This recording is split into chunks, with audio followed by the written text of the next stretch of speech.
Hi everyone, happy June and welcome back to my channel. Now, even though it is now June and Mental Health Awareness Month is over, I still had a couple of videos left, which I didn't, have the time to get around to actually doing during May. So like no time like the present, let's start getting down with it, the ones I had promised. This is based off of a blog post I wrote on the 5th of May, talking about, how to write about like mental health and historical fiction. And of course I have to say, right at the front, this is not intended to be like an exhaustive like list. It's just like basic bullet points about a couple of like 22, I believe, like major things to keep in mind. It's not going to be detailing each and every one. It's just like, if you're writing like about mental health conditions or mental illness or, related subjects in historical fiction, you just need to be aware of these things, like sensitive to the issues, like accuracy is everything. And of course, this can also be one of my videos, which has both booktube and authortube crossover appeal. Let me know down in the comments what are your own favorite books you have read dealing very well and sensitively and respectably and such with like mental health issues. So, let's start getting down with it. As someone who has struggled with cyclical depression and other mental health issues for decades, I have like mentioned them in some previous Mental Health May videos, I was very excited to learn about the existence of Mental Health Awareness Month in 2024. Every year there's a theme, and 2025's is Turn Awareness into Action. That's a great theme. Though mental health issues have been with us since we have been human, and if you like deny that, like you're kind of living under a rock and denying science, there are naturally special considerations to take into account when including them in historical fiction. Number one, just as with other types of illnesses, mental health issues too existed long before they had their modern names. And that's like, I think, why a lot of people, like particularly who are like, I'm not to get too political, but, tend to be more conservative. They say, oh, nobody was depression back when I was growing up happy in my nice little white and delightsome suburb in the 1950s. This only started in the 70s or in the 2000s. And now everyone is mentally ill. But guess what? People were like suppressing those issues. They didn't like talk about them. They went away to the so-called like the loony bin, or they were, the weird relative like locked in the attic at home, or like people thought like, oh, it's just like the weird like quirky kid at school. Even my own issues that were like a mystery back in the 80s and the early 90s, like even those issues, like which we have a name for today, we didn't know about these things. They couldn't like properly officially like diagnose them or like treat them or whatever back even when I was like younger, like 40 like 30 years ago. But like we know these issues existed even if we did not have the modern names and like understanding in like medical literature. So for example, yeah, depending on the particular condition and era, it may have been referred to with different names. So melancholia instead of depression, manic depressive psychosis instead of bipolar, like, and you can like look up all the rest depending on the particular issue you're writing about. Or the symptoms may have merely been described, and that also goes with lots of like diseases. Like, for example, we didn't like have the name meningitis for like quite a long time, but we knew it existed. People just like described the symptoms, and depending on where they lived or the era in history, it was just like called different things. Number two, until a more modern, humane, sympathetic understanding of mental health issues began emerging in the later 20th century. Yes, unfortunately, it did take that long into history for people to finally start like being like sensitive and like learning and knowing more. Many sufferers were sent to loony bins and subject to all sorts of horrific tortures. This is a really, really sad chapter in history. Number three, while more progressive doctors eventually began recognizing the existence of postpartum depression by about the mid-20th century, I would say, like 50s or so, there wasn't a name for it yet, and they weren't sure exactly what caused it. Most people thought not immediately bonding to a baby and becoming a loving, devoted mother was evidence of mental disruption, and there was a traveling exhibit at the New York State Museum in Albany, New York. I saw towards the end of its time there before it finally closed up. I don't remember how long it was there total, and it was like, I guess, a local mental health institute that obviously was no longer in business by like somewhere in the 2000s. I don't remember. It might have even been the 2010s. Like whenever I went there, and like a lot of the things were like information about this particular mental home. And one of the things in the exhibit, it was a silent film from 1930, and it really seemed like this woman was suffering what we would now like immediately recognize as postpartum depression. But her concerned hubby sent her to the loony bin because, oh, poor mommykins, what's wrong with her? Like, Mary isn't bonding with baby Junior, or like baby Mary Junior is like a good mommy should be doing. Like, we need to give her some electric shocks and like insulin and like water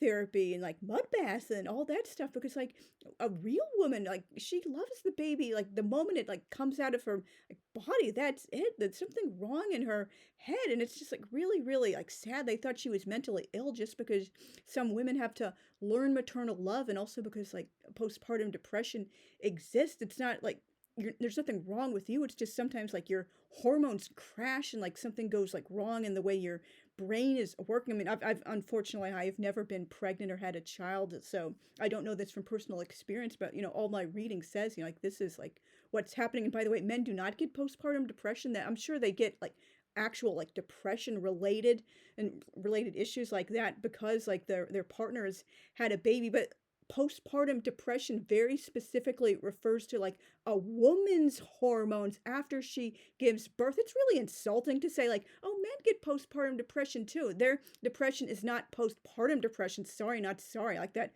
gained popularity because of that stupid TLC show Our Daughter. Like, why are we still glorifying higher order multiples? But anyway, number 4, in the absence of modern medications, many mental health sufferers were treated with therapies like electroshock, cold water, like particularly like going in and out of showers, insulin coma, and stimulant injections, like, and so many like terrible other horrible things. Number 5, PTSD didn't have its modern name till 1978. Again, it really took until like fairly recently in history. Some of this was even in my own lifetime. It was that recently. Like, we just didn't know these things, or like didn't think, oh, this could be caused by something like real that's going wrong in the brain. It's not just because you're like a terrible person, because you're failing to conform, and there must be something wrong with you as a person, not like going wrong in the brain. Prior, the common attitude towards trauma was to suck it up and get over it, or pretend it never happened. Many combat vets and Shoah survivors, just to give like 2 examples, repressed their trauma and didn't speak about any of their experiences for decades, if ever. Others were hospitalized for mental breakdowns and psychiatric disturbances, like, surprise, surprise, because they were told, oh, just like move on with your life, pretend this ugly thing never happened to you, don't talk about it. That's what's not nice, we don't show. Like, you're scaring children, like, pretend this is your phone number on your arm, or just like have the tattoo removed, or always wear long sleeves, or, oh no, ew, gross, an amputee. Why would you go out in public and subject little children to the sight of a prosthetic leg? Oh no, or there's an empty sleeve because you don't have like a hook hand or a prosthetic arm yet. Just go hide in the veterans hospital or never leave your house. Number 6, for centuries, women's mental health issues and any deviance from what was deemed socially acceptable female behavior were blamed on menstrual disorders and wandering wombs. So-called hysteria was taken very seriously as a life-threatening and insanity-causing condition. Now we know much better. Number 7, related to, though it's popularly believed, like in like the last, I guess, 30 or so years, Victorian doctors routinely used vibrators on hysterical women or masturbated them to hysterical paroxysm. Also, like a popular Victorian euphemism was the spending point. Reputable historical evidence suggests this is a wild over-exaggeration or misunderstanding based only on one historian's specious 1989 article and 1998 book. Like, literally, that's it. This one woman like wrote about this, and that everyone thought, oh, it must be true. Like, but even though no other historian has like said this, and like, where is the evidence? I mean, of course, no one is denying like possibly did like happen. Like, I don't want to get like graphic or like sexual, like to get I'm not monetized anyway, but just don't want to get in trouble. But like, where is the evidence? Like, more than like a small minority of doctors would have recommended this or done this as treatment. We're just not finding it. It's all like from this like one woman. Sometimes like crackpots say something and everyone's like, oh, this is automatic history, I believe it. I don't care about vetting my sources or looking for like other corroborating sources. Oh, one person said it, that's that. Number 8, Women could be sent to loony bins on the whims of abusive, controlling husbands, fathers, brothers, and sons, and other male relatives for such specious, ridiculous reasons as reading novels, thinking too much, pursuing higher education, not wanting to marry, expressing independent opinions, talking too loudly, and wanting to work outside the home. And I do have a video upcoming. I'm almost finished with this book. I only have the postscript I'm left to read, The Woman They Could Not Silence. This was an amazing woman, Elizabeth Packard, her abusive, like controlling, like dirtbag, you know what, husband who was like 15 years her senior, knew her since she was 10 years old, like creep show, red flag alert. That was really not common historically, despite as some people insist.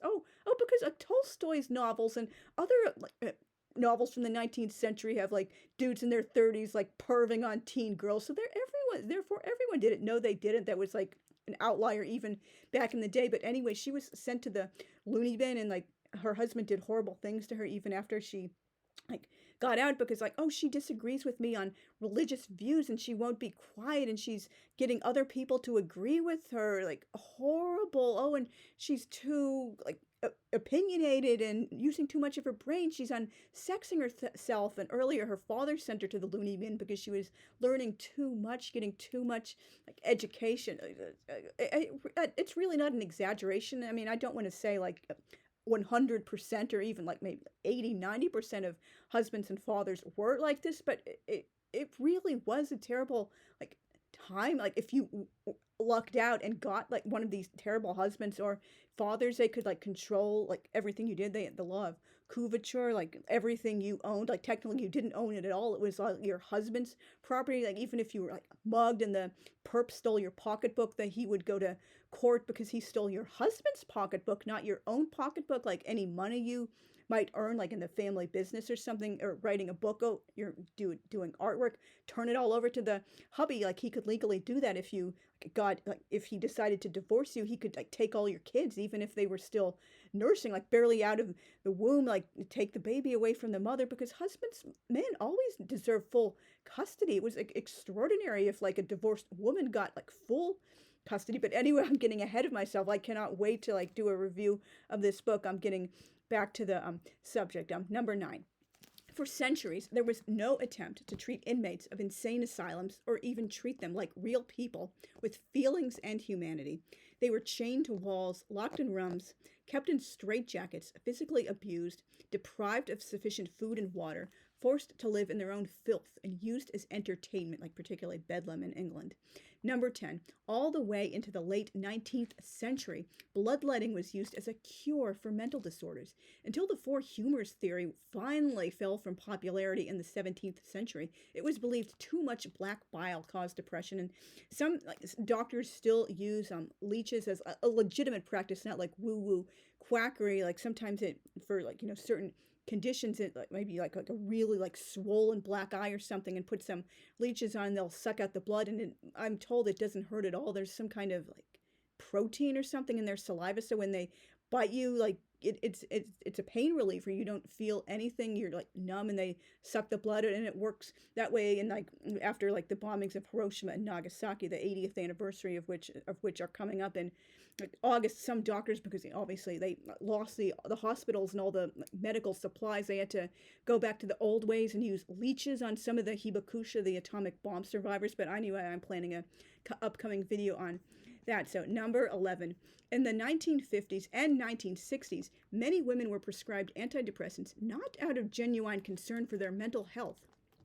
but to make sure they didn't neglect their duties as wives, mothers, and homemakers. Oh, perish the thought.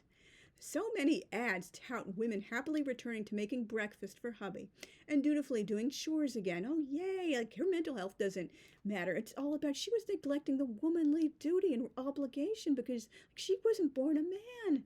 Even some ads for menstrual pain relief made it all about the husband's suffering at not having a 24/7 happy, obedient wife. Yeah, like when my uterus is trying to kill me like almost every month. seriously, it's not a man's suffering, it's a woman's suffering. Like, who cares if, like, oh, my wife isn't doing her chores, I'm suffering from menstrual cramps because she's not happy clappy 24/7. Oh, I'm so sorry. Oh, I'm a terrible person. This is like a legitimate ad I'm looking at from 1968. I feel sorry for any woman who suffers from menstrual pain. Like, no, you don't. But I also feel sorry for her husband. Cramps, headaches, and body aches used to make my wife so depressed, so irritable, that I suffered through those bad days each month too. Why? Because you didn't have your meals like on command. She tried just about everything. Then one day the druggist told her to try Femicin.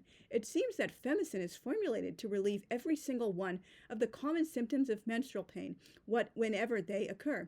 But most important, its 5-ingredient formula is designed to concentrate on the worst symptom of all, cramps. Well, life has been different for my wife, and for me, ever since she first used Femicin. Thanks to Femicin, she now acts like the woman I married every day of the month. Yeah, controlling you know what. I recommend Femicin to any woman who is suffering from menstrual pain. You can definitely, like, Google. There are so many, like, blog posts and websites showing these, like, shockingly, like, real, like, sexist ads from, like, the 19, even into the 1980s, I think, but most of them are from, like, the 40s, 50s, and 60s, and little early 70s. Like, and they're just so open about, oh, a woman's place is in the home. She should be doing chores. It's a terrible, like, burden if the man has to actually wash the dishes. Oh no, or actually make dinner or iron clothes, or oh no, woman should be doing all of that. Man only has to, like, go to work and go home, and, like, he has a little, like, basically glorified house slave. Number 12. Enemas were frequently used as treatment or punishment in insane asylums in the 19th and early 20th centuries. Like, enough said. Number 13.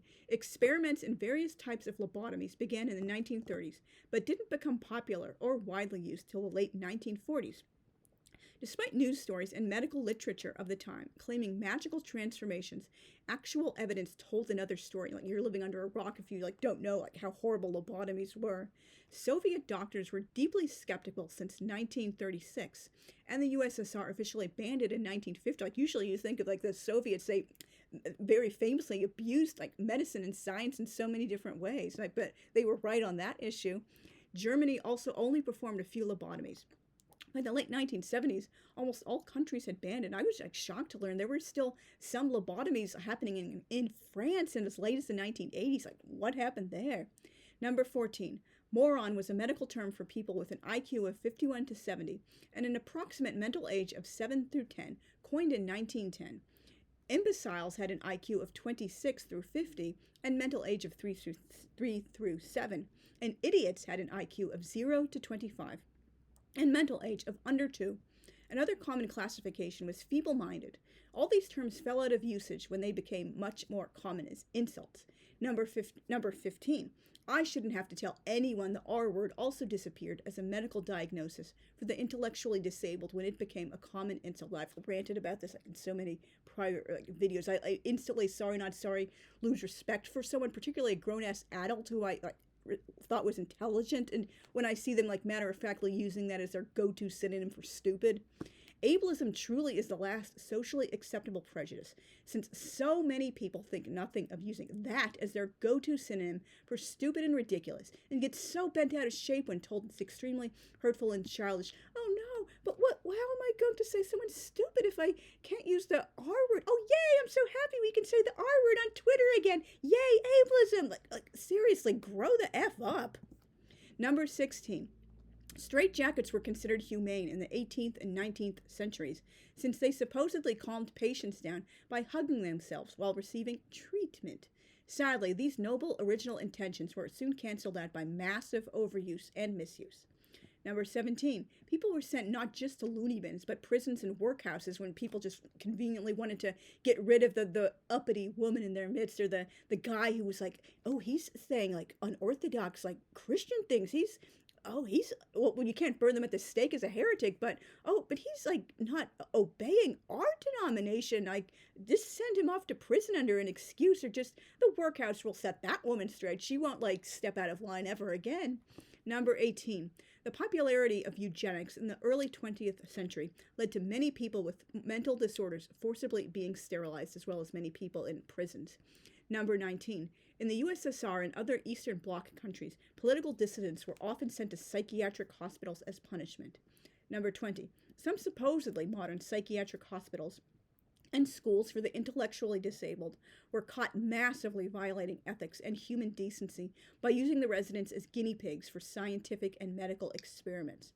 Number 21. Deinstitutionalization slowly started in the 1960s thanks to the invention and availability of new psychiatric drugs. But like as you probably like know if you're of a certain age or you just like are informed about this issue, like it like overnight pretty much like what had started slowly gradually in the 60s that just like people were forced out in like 1980 when like 81 when like Reagan took office. Like he wanted to stick it to President Carter, like immediately reversed so many things he did, including like more like resources and support for like the mentally ill and mental health hospitals. But like many politicians do when they're, oh, I'm gonna be my own person, totally like undo and rewrite what my predecessor did. He had no morning after plan. Like how are we actually going to deal with all these people suddenly forced to live with relatives who have no idea to how to like support and deal with the person? Like maybe it's just too much of a burden on them. Like it would have maybe been better if they had stayed in an like institution with like visiting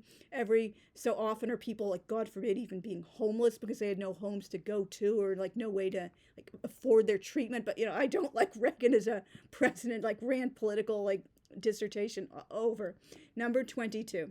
If you can't bring yourself to use old terminology and accurately depict bygone attitudes towards people suffering with mental issues, you're not the right person to be writing historical fiction about this subject. And that goes for like anything. If you like genuinely cannot bring yourself to show like era period accurate attitudes towards not just the mental health issues, mentally ill, but like, you know, people of other like races or like religions or the left handed or like gays and lesbians, like you're not the right person to write that story. Like maybe you'll be the right person when you become like more comfortable, like gradually ease yourself in. Oh, it's not my expressions. These are just what characters are thinking, and I don't have to make them raging bigots just because people were less than enlightened about many things. I just have to like accurately depict like people weren't always so sympathetic or like knowledgeable about certain things. So anyway, thank you guys very much for watching. Let me know down in the comments like your favorite books you have read dealing like very well with like mental health issues and mental illnesses in historical fiction. What kind of books, like stories, would you like to see about such subject? Have you written about like mental health issues in your own characters if you're a writer like I am? So thanks again for watching, and I'll see you soon. Bye.